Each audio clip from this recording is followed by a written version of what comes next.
आप देख रहे हैं एसीआई न्यूज, भ्रष्टाचार और जुर्म के खिलाफ हर पल आपके साथ।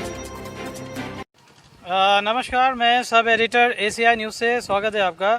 जैसा कि हम लोग जानते हैं, उत्तर प्रदेश में जहां योगी की सरकार है और यहां के ऊपर देखा जाए तो प्रशासन पूरी तरह से सख्ती बरते हैं ताकि किसी प्रकार की आपराधिक गतिविधियों में लगाम लगाई जा सके। लेकिन उसके बावजूद कुछ अपराधी ऐसे हैं, खास करके जो कि मकानों पे कब्जा करने वाले दबंग हैं, जिनकी आए दिन शिकायतें हमारे न केवल एंटी करप्शन कार्यालय में आती है बल्कि इसको स्थानीय पुलिस प्रशासन से भी समय समय पे अवगत कराया जा रहा है। हाल ही में हम लोग ने देखा जहां बांदा को लेके हुए और वहीं हम लोग ने बर्रा को लेते हुए कई इस प्रकार के भू माफियाओं को हम लोग ने उसके सामने प्रकरण को शासन प्रशासन को अवगत कराकर उनके खिलाफ कार्रवाई कराई कि किस प्रकार से वो भूमि पे अवैध रूप से कब्जा कर रहे हैं। इसी से संबंधित एक जानकारी, एक प्रकरण हमारे समक्ष आया जो कि फूलपुर गांव का है और जो कि शिवली थाने के अंतर्गत आता है, जो कि रसूलाबाद थाने के सीओ के अंतर्गत क्षेत्र में है। और हमारी जो एंटी करप्शन की टीम है, उन्होंने वहां सीओ को भी इससे संबंधित जानकारी दी। दरअसल यहां पे भी भू माफिया पूरी तरह से एक मकान पे अवैध रूप से कब्जा करने को लेकर आपराधिक गतिविधियों में लिप्त पाए गए, ऐसा कि पीड़ित पक्ष का मानना है।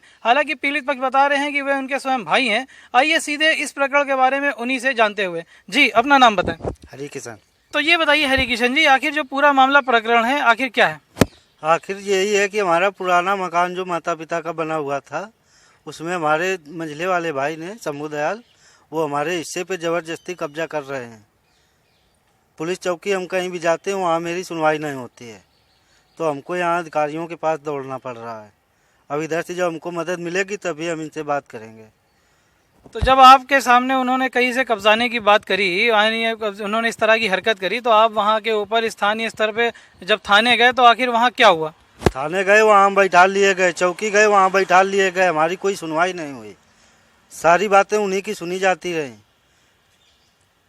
ये बताइए कि वो मकान के आप बता रहे हैं कि आपका हिस्से पे वो कब्जा रहे हैं, इस प्रकार की कोई लिखा पढ़ी आपके पास है या उनके पास कोई वो फर्जी दस्तावेज जो है वो शासन प्रशासन के सामने प्रस्तुत कर रहे हैं?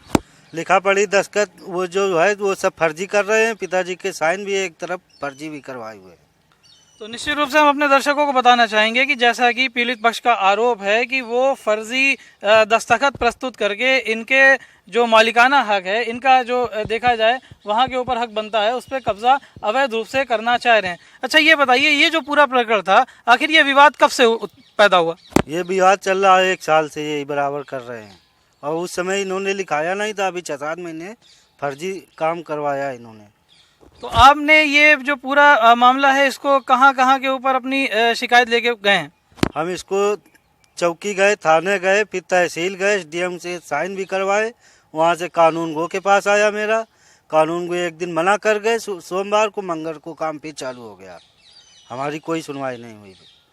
तो निश्चित रूप से हम अपने चैनल के माध्यम से अपने दर्शकों को ये भी बताना चाहेंगे, जब इनकी सुनवाई कहीं नहीं हुई तब ये हमारे anti corruption India news channel के दफ्तर में आए और वहाँ के ऊपर अपनी शिकायत से, अपने पूरे मामले से हमारे टीम को अवगत कराया। और उसी के बाद ही देखा जाए तो कहीं ना कहीं हमारी टीम ने इसको प्राथमिकता देते हुए न केवल स्थानीय स्तर पर फूलपुर गांव के अंदर आने वाली शिवली जो चौकी है, जो कि रसूलाबाद सीओ के अंतर्गत है, हमारे संपादक जी ने स्वयं सीओ को इस पूरे प्रकरण से अवगत कराया और उन्होंने भी जांच के आदेश दिए। और उसके बाद इससे पूरे मामले को हमारे आईजी महोदय को भी अवगत कराया और फिर यहाँ से भी इस प्रकार के आदेश जो है उनकी तरफ से कहे गए कि निश्चित रूप से वहाँ जो भी मामला है उसकी जाँच हो और उस पर निष्पक्ष जो भी मामला हो उसके ऊपर समय समय एक्शन लिया जाएगा। तो ये बताइए, जो अभी तक का पूरा मामला है, यहाँ के ऊपर जब आदेश पारित किए गए तो उसके बाद वहाँ के ऊपर क्या निर्माण कार्य चल रहा था, उसको बंद कराया गया?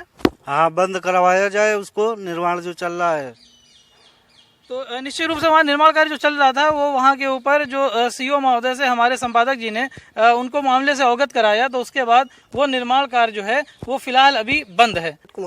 तो विनोद कुमार जी, आखिर ये मामला क्या है? आखिर इनके मकान पे जो इनके भाई कब्जा कर रहे हैं, आप तो वहाँ के स्थानीय निवासी है, आखिर इससे हमें जरा अवगत कराएं, आखिर क्या है पूरा मामला?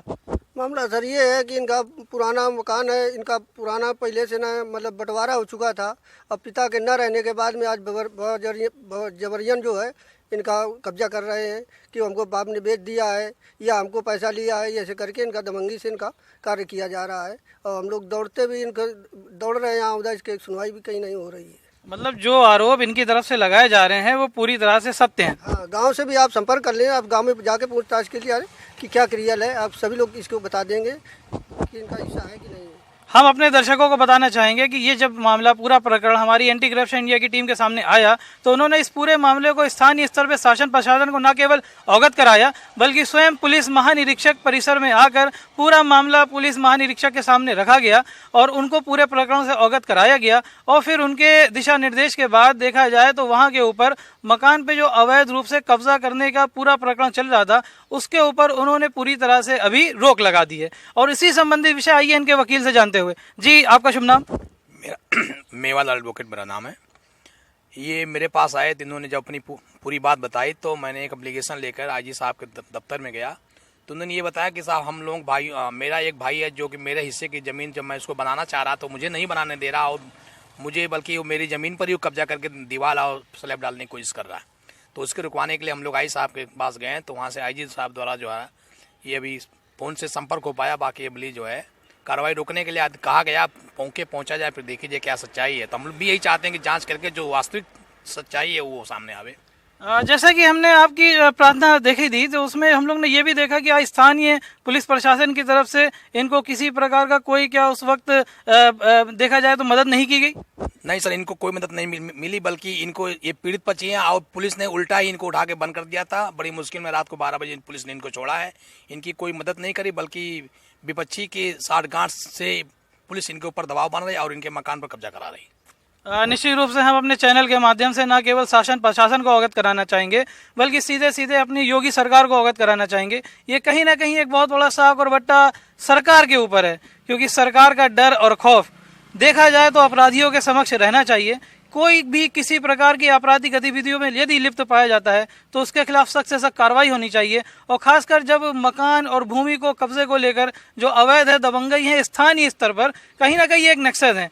ये होता क्या है कि ये लोकल जो थाना होता है उसको कहीं ना कहीं सेटिंग करके चाहते हैं, समझते हैं कि हम सब कुछ कर लेंगे, जबकि देखा जाए हमारे लोकतंत्र में, देखा जाए भारतवर्ष के अंतर्गत जो संवैधानिक अधिकार प्राप्त हैं वो सभी देखा जाए तो व्यक्तियों को प्राप्त हैं। और जो हमारा पीड़ित पक्ष है निश्चित रूप से ये जैसे कि हमको सामने देख रहे हैं प्रशासन की तरफ से नहीं सुनी जाएगी तो आखिर ये कहाँ जाएंगे, ये तो घर से बेघर हो जाएंगे।